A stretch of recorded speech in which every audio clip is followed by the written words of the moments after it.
Yeah, ladies and gentlemen, boys and girls, you already know who it is. It's your boy, Sean Spencer, the host of the Teacher Monster Club podcast. And I'm here with the usuals. But we have some special guests today. So we're going to go ahead and introduce all the usuals first. I'm Catherine Hughes. All right. And then Latoya Wilson. Mike Wilson. All right. And now we also have some special guests. I'm gonna try to work with the camera here, working on a new stream platform. So right here, if you can see me, Sarah, can you introduce yourself? Hi, I'm Sarah Spitzer, and I'm an elementary school teacher. Yes. Nice. And then right below me, right there. Yeah, Miss Courtney, how you doing? All right. Hi, I am Courtney. I'm from Southeast, but I'm coming to you Maryland, and I am a department chair of a special ed at a high school. Nice. Okay. Nice. Awesome. I like that. All right. I like that. And today, ladies and gentlemen, we're talking about something that is very near and dear to my heart, being a historian, being a father and my brother and grandfather, and already my family very into military, very into history. Black History Month. And I cannot express how much I think this is something that is so key in not just our community, but in society, in schools, because Black history is a part of an American. You can't have American history without Black history. Absolutely. You know what I'm saying? So let me give you a little snippet. Black History Month. Actually, let me get it on the phone. The first time it was proposed by Black educators from Kent State was 1969. Okay, it finally went into bill on February 28th, 1970 was when it first came into play. And then it wasn't a full month. As a matter of fact, it was, forgive me for that. So while he's saying that, though, it's still not really a full month. They gave us the shortest month in history. 28 days. Right. Hey, thank you. Because essentially that is what it is. But it went from Black History Day to, I believe, Black History Week. Right, yeah. But without saying it again, that's exactly what it is. It was still kind of like, here you go. You have a month. This is a month, but it's like, really? Really? The other one is 31, and we got 20. Right. 29, maybe. 29 if it's a leap year. Right. It's like, come on now. But look, I'm going to stop talking. I'm bringing it out to you. When was Black History Month, or why is Black History Month important? And I'm going to bring the banner out. Forgive us, because it's the first time we're doing this right here. Boom. Why is Black History Month important, ladies and gentlemen? I'm going to let you guys. Well, to me, like, I can't help it. I'm just going to step right in. Like, to me, it's so important because growing up, like, I grew up in a community that was all white. And to me, it's like growing up, most of my history, I mean, most people's history is in the perspective of a white person. And it's frustrating. I think it's important to not just have a month, but we need to be celebrating all the time. Mm-hmm. But by providing a month, this gives people hopefully insight on what really happened. And that's why it's important to me. And I think it's just important for us to learn about history so then we don't repeat history. Mm-hmm. But we still are repeating things. Yeah, I agree. It's important to me for a very reason. As a high school teacher, it gave me an excuse to do curricular that was not embedded in the county. It gave me an excuse to rebel against some of the material that they wanted our students to learn and go my own route. So that's why it's important to me. And it's also important to me because representation matters. Mm-hmm. And you don't know where you come from, you don't know where you're going. And as a mother of two daughters, I instill Black History Month 365 days a year. So it's very important to me to know your history, and so that others can learn our history as well. Mm-hmm. Right. I was going to piggyback off of what you just said, Courtney, because I was just going to say it's cool to have a month, right? But Black History Month, like we said earlier, is American history. So it's super important for us to, we at the Teacher Monster Club, we make sure we're encouraging all types of history, Hispanic Heritage Month, Native American Heritage Month, any kind of history, because it's all American history. Yeah. And we want our students to understand that they have to know about each other. Basically, you can't grow up and not know about one another, because when you do, you're going to have a mess like we got going on right now. Absolutely. That's right. Yeah. I agree with all of you that Black history should absolutely not be limited to February. But, as a white educator, I think that right now celebrating Black History Month is a really tiny way to begin to just right 1,000 wrongs, right? A way for us to actively acknowledge to our students, every student, that Black stories have not been told in this country. Black contributions to this country have not been recognized. And the pain of the Black community has been and continues to be overlooked. I think it's so important that we take this time to have explicit collective mindfulness. All agree to educate ourselves, and as educators, we agree to educate others. And if we do it right, the messages will hopefully resonate beyond February. Absolutely. Yep, definitely. Yeah. Well, for me, man, I gotta kind of toot my own horn a little bit, man, because I think 4th or 5th grade, man, I won the Black History Month. It was like a contest, right? Right. And it tested like Black history knowledge, man. You know what I'm saying? And I won that joint. And I got like a prize. They called me up. They had where you have assembly. We had an assembly, called me up there. I got to shake the principal's hand and everything, right?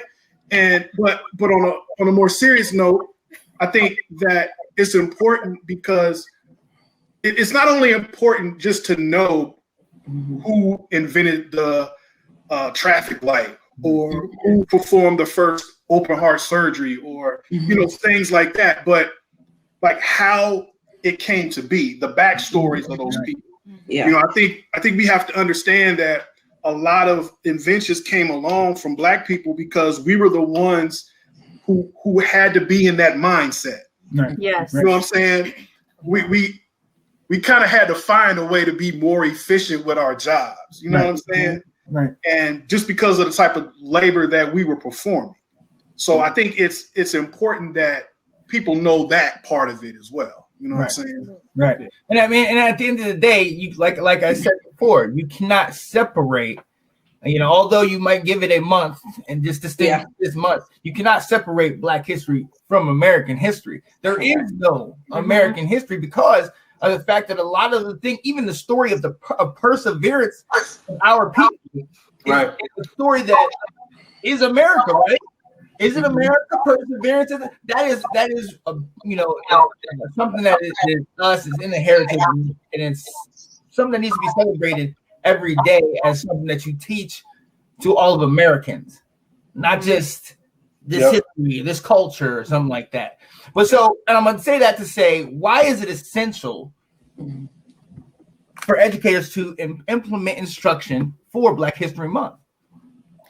So let me take that one real quick. So I always think about my past, right?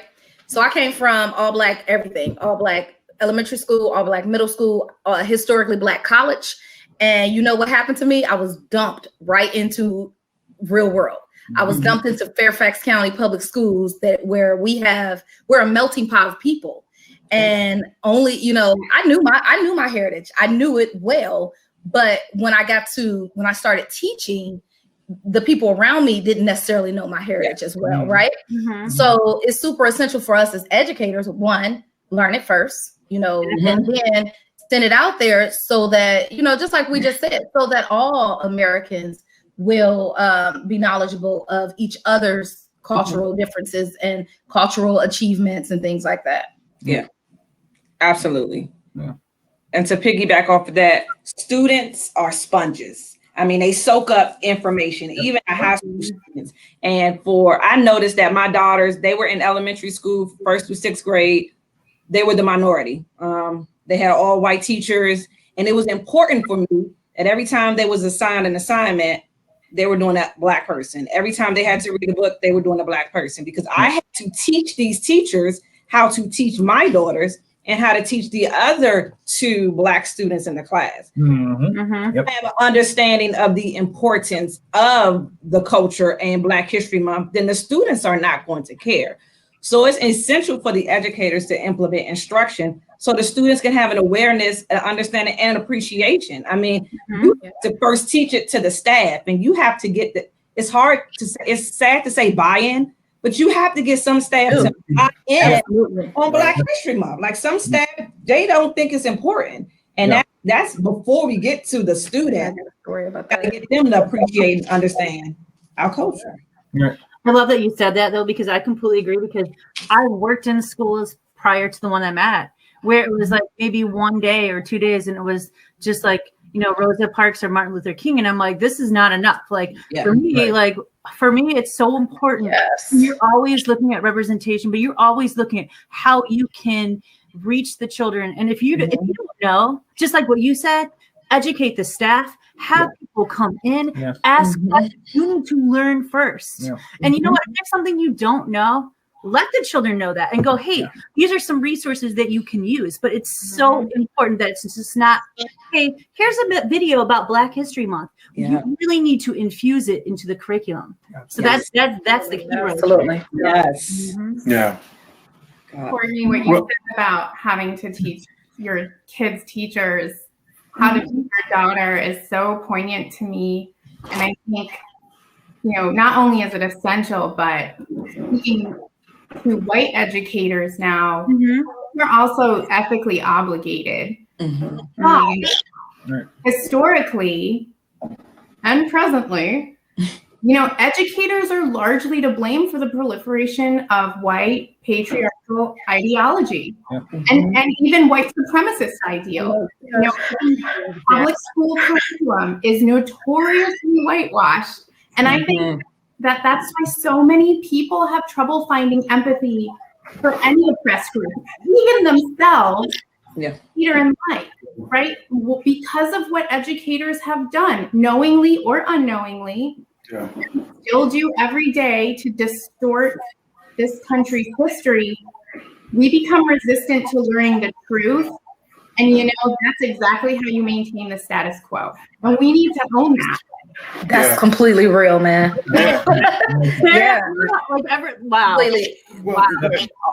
And on top of that, what Kat said about learning about Rosa Parks and Martin Luther King, like it's more than Rosa Parks' life was more than just one day she didn't want to get up from her seat. Like she faced heavy ridicule after that. She or her husband, I believe, could not get a job.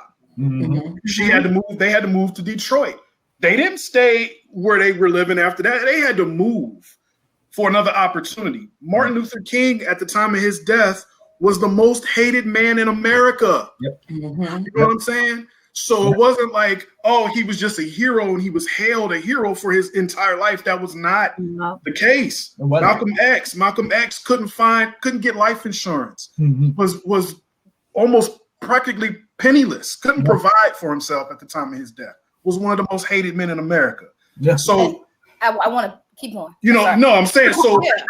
So it's important when we're talking about, now maybe at a lower level, maybe that might be too much, but once you start getting up in age and starting to understand the world, right, and that the world is not all peachy keen, it's important to understand that those people had real lives after that moment, and they had consequences for what they stood up for. So that's why I think it's really important to implement. And I just want to say, as an African-American mom and teacher, I get highly annoyed when my daughter comes home and only tells me about Martin Luther King and Rosa Parks. Like there was not other African American people who paved the way for us to do our thing, right? It's the most like it's crazy because I mean I'm glad we celebrate them. Like we need to celebrate them, but there's so many people to celebrate, right? And I, you know, like I said, I'm an advocate for, you know, all cultures. So I want my kids to come home and tell me about all kinds of people. Like don't just walk in the door and tell me about Rosa Parks and Martin Luther King Jr. and Cesar Chavez. Give me more. Like, give me more. Yeah. My daughter came home one day so proud of that. And I was like, oh, that's great. What did you tell your class? Because I knew that she knew several other African American, you know, people that she could. So that was my question to her. Well, what did you say? But Mike, I have to say this too. Like a lot of people like piggybacking on what you said about Martin Luther King and Rosa Parks. And I mentioned that because where I worked at, that was the focus. And I cringed because I'm like, there's so much more. But what you shared, that needs to be taught too, because children are not aware of, oh, like people, there's some children just think, oh, well, Martin Luther King was a hero. And they thought it was a hero at that time. And right after it happened, they don't realize that it has taken a long time before that actually was the case. And so you mentioning that is powerful because I bet there's even adults, there's people listening to this that are learning from you. Absolutely right. And that's the thing. And my parents were both educators, professors, teachers, all throughout their lives. And they always humanize the person. You know, we always look at, you know, in school we're taught Martin Luther King, Rosa Parks, these mythical characters. They always they read me the stories, the biographies on how they were as a person, what they went through, the things, where they went, who they were for, who they kind of asked the question, made me force myself to ask a question, which a lot of young African American kids are asking. You're like, this can't be it. Like, what's the reason behind these things? Like, one of the things when I was younger and coming to school, when my teacher only spent a couple of days on, well, there was slavery, then there was the Civil War, and then Dr. Martin Luther King. And I was in my mind, I was like, no. And my parents always gave me all the books, the Harriet Tubman, Sojourner Truth, Frederick Douglass, you know what I mean? Everybody. So it was common knowledge to me. And so then you have this weird kind of epiphany when you're in class and you're like, wait a minute, Nat Turner, 1831, you know, all these rebellions, why aren't they teaching this stuff? And so it's part of our job as teachers, and you know, me and my ex-teachers, we taught too, where it's you want to implement that. And it's going to lead me right into the next question. What are some ways that you can infuse Black History Month into the curriculum? You got to make it relatable, and you have to this day. So I remember when Black Panther and Hidden Figures came out, I have the privilege of working in the school in the county where that's your last resort in the school. It's the alternative school in the county. You do something, you get sent here. You mom, you get sent here. You whatever, you get sent here. I made it a point to have every male in that building go see Black Panther, every female to go see Hidden Figures, Black, Hispanic, my rich white boys who are there that just want to take 2 classes to hurry up and graduate. I mean, we got them all. So I had to make it relatable, and I couldn't single one African-American figure out. I also did the route of pop culture always works for our high school students. You got to bring the pop culture. And I had the staff involved. I made sure that the staff picked one Black person who was not your Martin Luther King, Rosa Parks, and they had to find a quote about this Black person. They had to take a picture of themselves and find a picture of that person and post it in the hallway. So when the students walk, they can see, oh, okay, well, my white English teacher, she knows a little bit about such and such, and it can start a conversation. You got to break down all the walls and all the perceptions in the building about Black History Month. We just learn an anthem and we just read Rosa. We have to go way beyond. I made sure that they watched Joy Reid, who was morning AM Joy back then, on CNN, on MSNBC, to get it into their times and not all the history of our history. Yeah. Present day Black culture was very very, very important for me. Yeah. Mm-hmm. Yeah. Oh, I totally agree with that, Courtney. Like seeing people who look like them now, right? Doing their thing. That's so important. Mm-hmm. That's so important. You have to do that. Yeah, I totally agree with that. And, you know, for the elementary kids, I think it's really important to introduce little known facts. You know, little known facts about different people and infuse it throughout the year. Read books, you know, a variety of books about different people who have different, you know, different color skin. Read books, even if it's your fictionalized books. You know, you got your fiction books, make sure they have different color skin and you are seeing that representation almost every day. Right. And you heighten it up a little bit during not Martin Luther King, during Black History Month, but you're doing it so often that they don't even see that it's a new, you know, a new thing, because you're doing it so often with the books that you're reading and the people that you're introducing. And that can be done on a high school level as well, because I know I would have loved to have walked in my chemistry class and saw a Black chemist, you know, sitting up on the board, and you know, my chemistry teacher saying she invented this, or she created this, or she figured out this, you know, method or whatever. I think too, like with what you just said too, is piggybacking on kind of what you said. I know our school, we decorated doors. We had bulletin boards of photos and pictures of images of Black history, like of not just people from history, but present day. But I think too, like incorporating it in your morning meeting. I know for younger grades, elementary, we start off the day with a morning meeting, having those quotes and photos and images, but then also making a point to play music and having them hear music like jazz, like, and having them understand the history behind that, because, you know, a lot of times children aren't aware of that, and having them bringing the arts or looking at STEAM and talking about like the scientists, the mathematicians, but having it relate to like when you're talking about a particular part of science, when you introduce that, make a point to mention those scientists or there's mathematicians or artists. Absolutely. So that to me is really important. But like LaToya said, don't just focus on it 1 month. This needs to be daily. This needs to be that we're looking at making a point that representation matters, that children can relate and see what's going on and can see someone like themselves in the books that you're using or the music that you're sharing, so they can connect. Kat, I completely agree with morning meeting. And Courtney, you said before that you have to get around the curriculum, and I just felt that in my heart so deeply.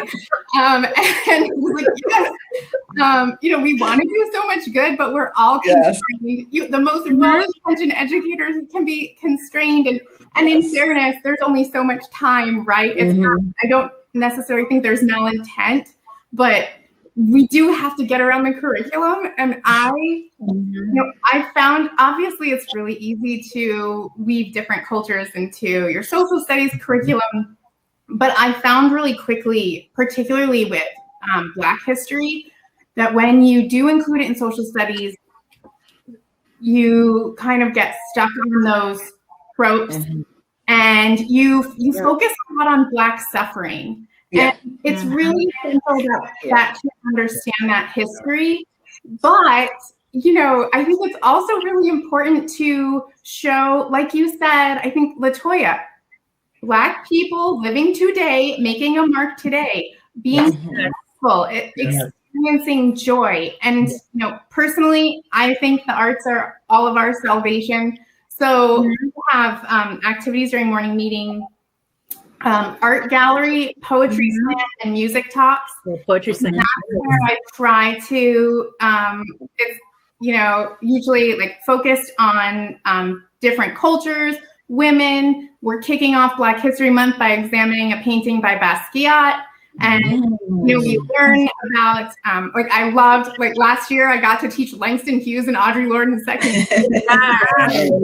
They just slip it in there. And the kids, I think it's, and it doesn't even have to be, like you said, it shouldn't only be Black History Month. I think it should be matter of fact, like great people look all different ways. And it's really important to, like LaToya, like you said, you know, have books that show people just living their lives. Every book with a Black person shouldn't have someone, you know, they shouldn't be someone who was formerly enslaved. Every book Right, a person shouldn't, be fighting for fair labor. They should just be living their lives and being joyful and happy and successful. Right. So I love using morning meeting and language arts to kind of introduce contemporary Black figures, Hispanic figures, women, American Indian, you name it, Asian.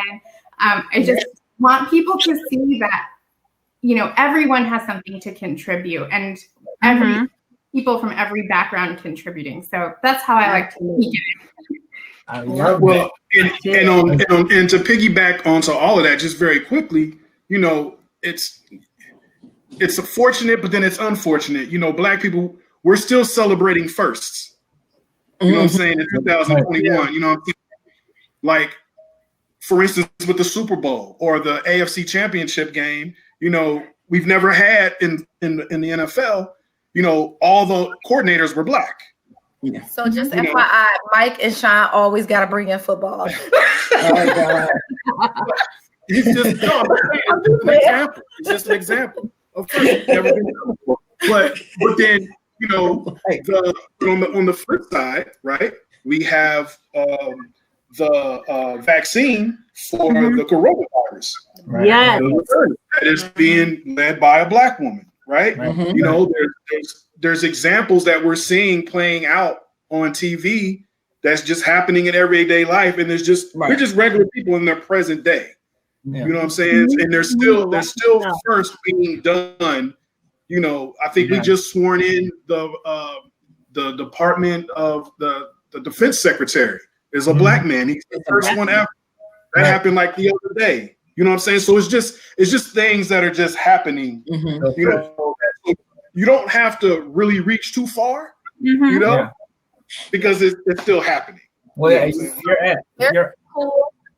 Real quick, there's this cool story I read every year. I don't know where I found it, but it's so cute, and it's called "What If There Were No Black People?"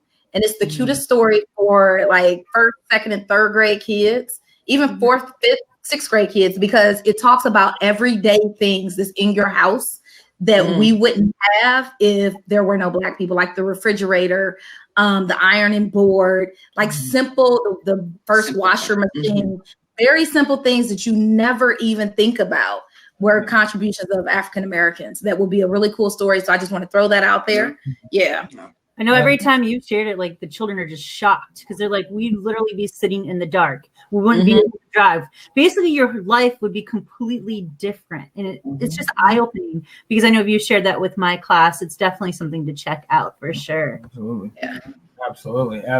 And and I think the key point in all of this is that, we can't, there's such a stigma around history when we all realize that, like, even though we're living in the present and it's present to us, it is becoming history. It's forming history. Stuff that just happened. And yes, I'm glad you did bring in sports, Mike. Thank you, brother. Be back on that. 1987, my Washington, Doug Williams was the first Black quarterback to lead a team to start in the Super Bowl, lead a team to the Super Bowl. And when you really break that down, that's 1987, folks.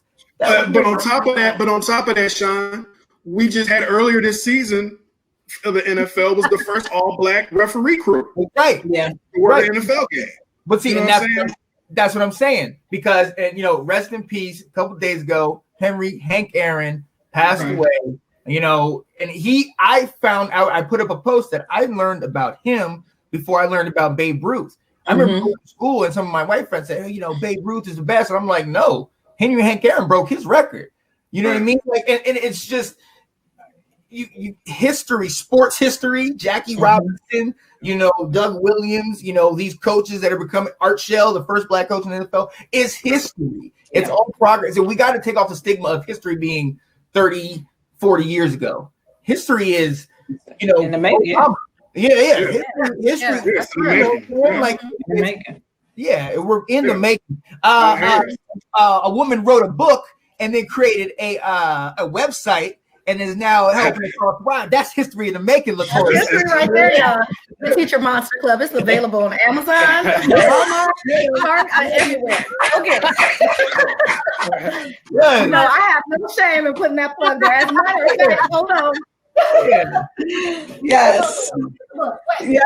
Yes. Go ahead and put that on out. Go ahead and buy this book, y'all. There we go. That's how we all got here. So I mean, might as well. Oh man! All right. For sure. And just for anybody that's listening, if you want to hear some sports talk or some football talk, Monday nights, Let's Talk Football with Sean Spencer and Janae Strother. I had to throw that out there. Well, so we're going to move on to topic number 4. And how does implementing instruction that focuses on Black history help in building relationships? Oh man, that's come on now. That's key, because relationship is the key to reaching that student. And it's funny that you asked that question, because I registered a young lady today, and she's an African-American student. And I realized that she was one of the, she's a girl who needs that relationship piece. So implementing instruction that focuses on Black history in the classroom, it shows the students that you're interested in them and in their culture.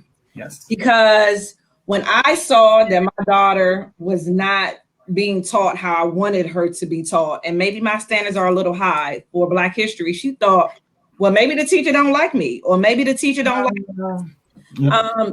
And I had a conversation with that teacher, and she just didn't know. She didn't know where to start. She didn't know how to begin. She didn't know what literature to look at. And granted, they're in a private school and you have to do things certain ways. But in my opinion, you can't just always teach to the text or teach to the. You have to know your students, and you have to know each student's story, and you have to be able to meet the students by need and by name. And when you implement Black History Month in the classroom, it shows that you have a vested interest in them, and you learn more about them, and you appreciate them. You value them as a student in your classroom. So they're going to respect you and start doing your work. And I've talked to teachers, I guarantee if you show interest in this student, if you talk to this student about LeBron James, and Leon, my husband, will tell you, I don't like LeBron. I'm a Shaq fan. Courtney. We'll talk later. Sorry. I know, Mike. Oh, okay. It's all good.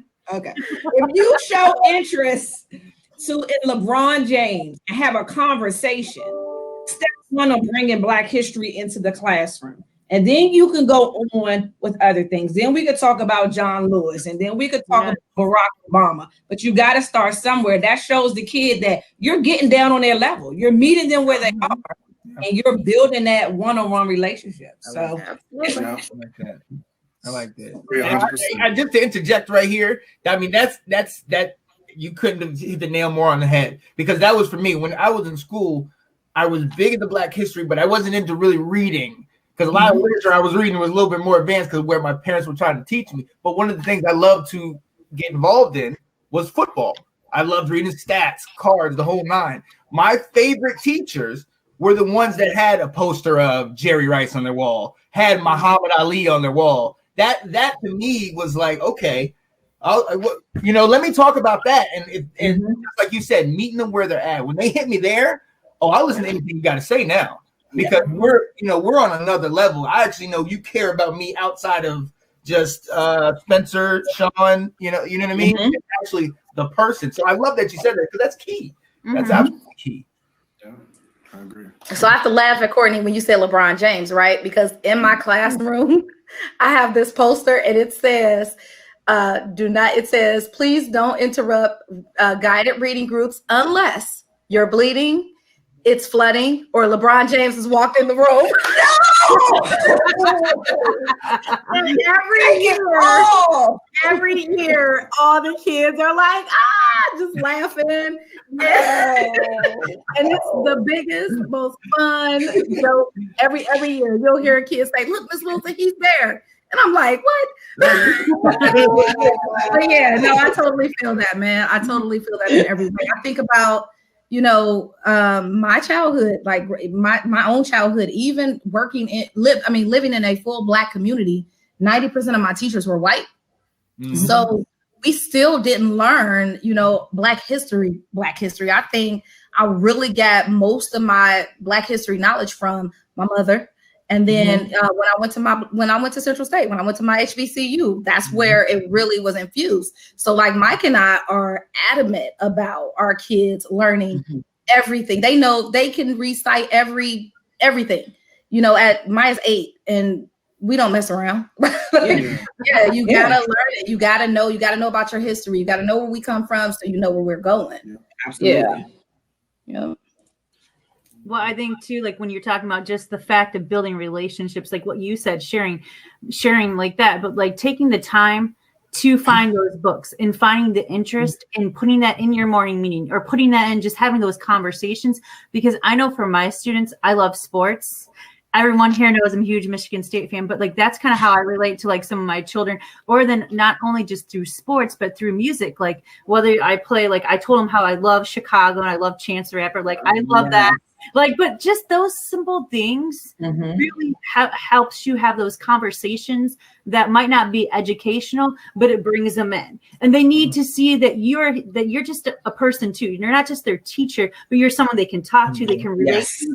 But if we ignore this and we don't focus on this, then children are going to feel like your daughter, where they're going to be like, my teacher doesn't like me, or hey, she doesn't understand me. So we need to be making sure that we're representing all cultures, not just Black History Month. I know we're talking about that, but we need to be mindful of picking text, picking resources and ways, and finding more and more ways that we can connect with our children. We just have to do that. We have to take the time and do those surveys.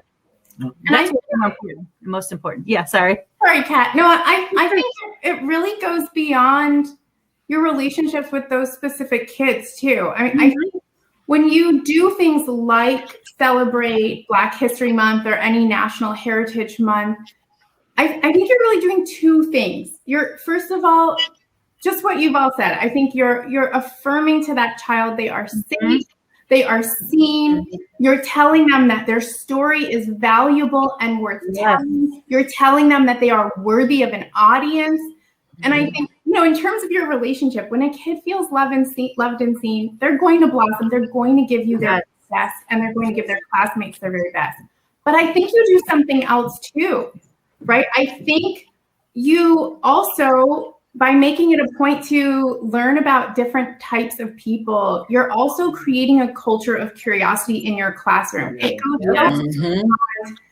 both, you know, Black History Month affects white, Hispanic, Asian students. And by cultivating curiosity, I mean, it's really my hope that curiosity is replacing fear. Right? Instead of maybe laughing at an accent, I really hope that my kids go out in the world and say, "Whoa, what language do you speak?" Yes. Absolutely. You know, I think when you model asking questions and you model being sincerely interested in the answers, your kids know that, and you are showing them that diversity it makes the world fun, makes the world interesting, and that it's really worth getting to know about people's language, or their food, or their music, or their art, what have you. You know, so you're affecting your relationships with every child in that class, regardless of their ethnicity, race, Right. Sarah, I love what you just said though, because with the curiosity part, that is me growing up. Because like I did grow up, like everyone I think knows, it's like I grew up in a white community, like we're literally like it was right next to where the Ku Klux Klan was. If you read the Green Book, Malcolm X, Howell's mentioned, and I remember going into Detroit and having my Letterman jacket that had Howell on, people throwing stuff at me because they just assumed I was racist. But at early age, I remember my older sister, third grade, I was in third grade, she had like, you know, Nelson Mandela shirt. I always wanted to learn. I always was asking questions. And that the key thing is I was lucky enough to have a family and teachers that I could ask those questions, because I was in a community where everyone looked like me. And it could have been easy for me to just think that that's just how life is. But instead, it was my teachers, those relationships, and being able to ask those questions. So thanks for bringing it up, Sarah. All right. And honestly, and we all know, I mean, we've all been students and we've all been teachers. Children know, they get a feel of how you how you are around them. You know what I mean? And Most definitely, right? In the 80s, and then I might not call everybody right, but there's some teachers where I know they definitely were kind of like, okay, you know, they feel like there's some different, and they act like it. There's something they give off. So where my other teacher, that Miss Philippum, I always call her out, white lady, she was in her late 20s, and she just, my baby, she just took me and nuzzled me, and I was a crying child. I'm not gonna lie about that. The feeling that she made, it wasn't she was all about learning everything about at that time it was not just black and white in that private school. It was also Indian, age, all these different cultures, and the way that she made us feel, there was no differentiating between me or the next person. Outside of our individual or our person. And you guys as teachers have so much power in that. Children immediately, when you come in and when you're upset, kids can read that. Kids, get that and okay, and then it's a whole thing, and it's up to you as a teacher to go to each individual student, much less of their nationality, but all just to make them feel like this is a place of acceptance. Kind of like the Teacher Monster Club. Exactly, where relationships matter more. There you go. All right, so I'm going to topic number 5. Is why do some people think that you should cancel Black History Month? I hadn't heard this, but speak on this, people, because what? Yeah, so when you go on YouTube, there's a ton of videos about it, right? They say like, why do Black people get a whole month and no one else gets a whole month? It's a whole, but like, why do we, like my Black Girl Magic shirt that I got on right now? It's like, why do y'all wear y'all clothes like that? Like, can anybody else walk around wearing stuff like that? People think that we just should not have a month, right? And maybe we shouldn't if it was infused all the time. Then you wouldn't necessarily need a month. But, at some point in time, African American history was not acknowledged. We didn't learn. And like Sarah said a little bit earlier, we learned about just the struggles, like the stuff that the bad stuff, right? Exactly. So African American History Month was needed so that we could celebrate who we are, because for years we were told not to, or we couldn't, or we were not good enough or anything like that. So, you have some people out here saying that's not cool because everybody else don't have a month. But in reality, everyone has a month, by the way, because we celebrate here at the Teacher Monster Club Hispanic Heritage Month, Native American Heritage Month, and we can keep going if you want us to. But real quick, to piggyback off of that, I mean that's absolutely right. Like I can't keep go. Guys, you still something else because I got upset for a second because Go ahead, Mike. Go ahead. Oh, sorry, Mike. No, go ahead. First of all, I do have something to say about this, but I just think it's such an interesting response to have, to be offended by the idea of celebrating another person's humanity. Yes. I just think that's such an interesting response to have, and it really should trigger some self-reflection and like a trip to a therapist. But I've heard the reverse. It's reverse racism. I've heard other people feel left out. The one that has, I've heard that it's, a form of placation. And that one has resonated with me a little bit because I'm a member of a community that was absolutely placated into submission and assimilation with the award of a really tragic holiday. I'm Italian American, and certainly, I wouldn't compare them, but our histories at one point in history were parallel in this country, Black Americans and Italian Americans, and so obviously they diverged, but because of my heritage and my history, I do think about that a lot, that, is this a way of placating the Black community? But ultimately, I think where the Black community went right is where the Italian Americans went wrong. They have turned this into something really beautiful and prideful. It's celebrated out loud and with passion and energy. And I think that as long as, as a white educator, as long as I make it a point in February and every other month of the year to again go beyond those tropes, expose my kids to contemporary Black Americans who are doing amazing things, you know, that argument really becomes moot. I think Black History Month is what the Black community has made it, and I think it's a wonderful celebration. Mm-hmm.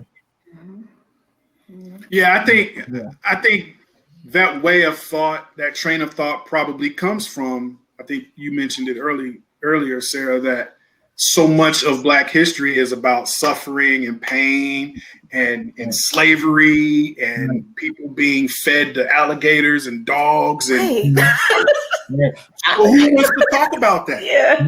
Even a positive. Positive. Martin Luther King, Rosa Parks, all those people are attached with suffering. Muhammad Ali.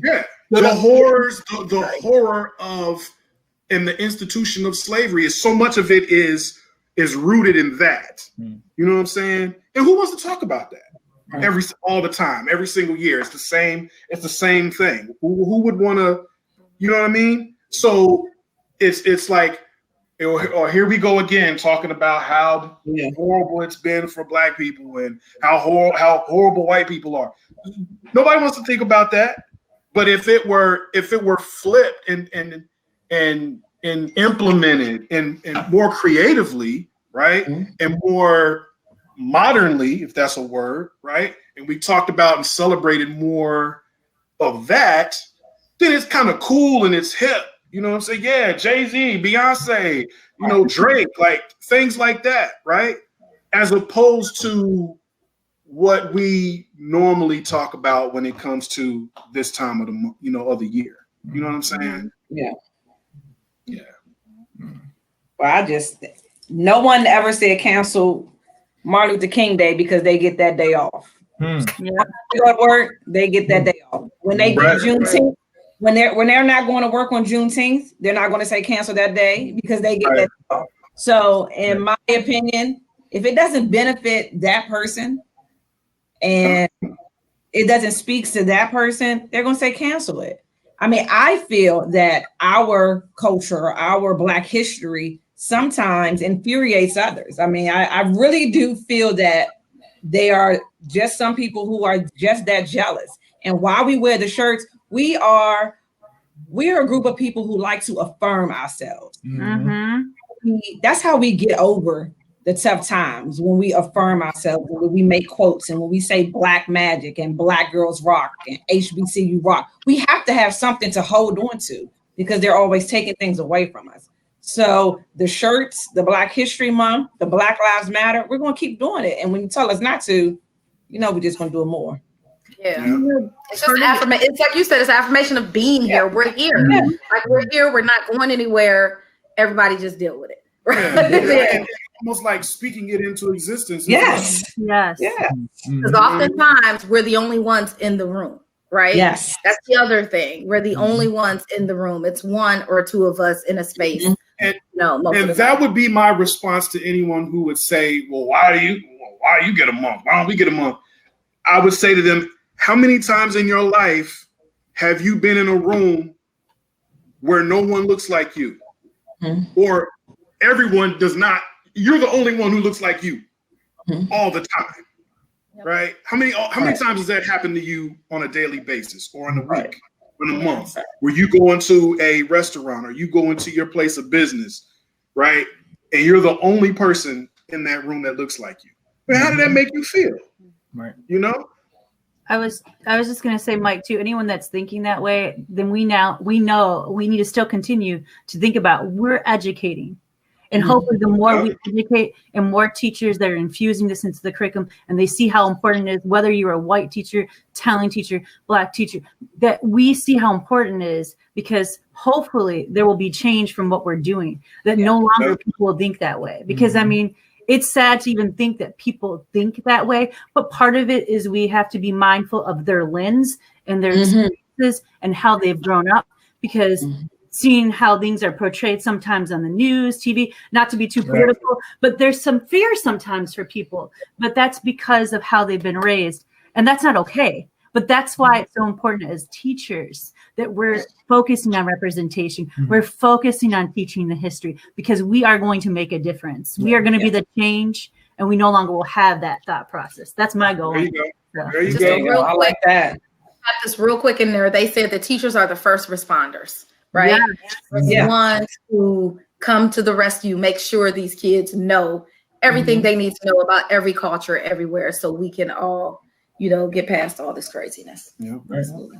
It's very true. And sometimes it's just, I think a lot with history, because I've had people ask me. I remember one time I was a job interview and there was a bunch of us in there, and he was saying, why do you guys have, the Atlanta festivals and the Black time and Freaknik, all those different things, and it's just all Black. Like, why can't I go and this and that? And I kind of said to him, I said, it's simply you're reaffirming, it's an affirmation of who we are. It's coming together as a community, as a family.